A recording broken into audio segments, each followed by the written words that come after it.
আজকে দেখাবো ড্রাইভিংয়ের একটা খুবই ইম্পর্টেন্ট পোর্শন। সেটা হচ্ছে কিভাবে ম্যানুয়ালি গাড়িকে হোল্ড করতে হয় ইনক্লাইনে, আবার কোনো রকম পেছনে স্লিপ না করে ইনস্ট্যান্ট ওখান থেকে গাড়ি তোলা যায়। এগুলো অনেক রকম স্টেজ হয়।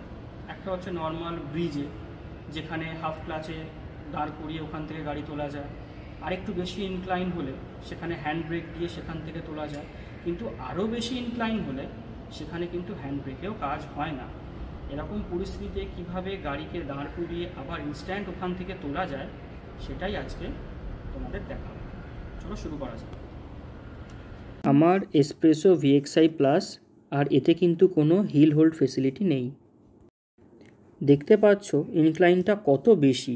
এখানেই মাঝপথে গাড়ি থামাবো এবং পেছনে স্লিপ না করে গাড়ি এগিয়ে নিয়ে গিয়ে তোমাদের দেখাবো।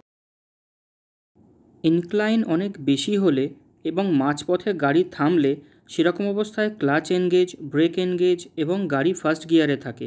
এখন ব্রেক ছাড়লেই গাড়ি স্লিপ করবে, তাই ব্রেক না ছেড়ে অ্যাঙ্কেল টুইস্ট করে একটু জোরে থ্রটল দিতে হবে এবং ক্লাচ আর ব্রেক দুটোই ধীরে ধীরে ছাড়তে হবে।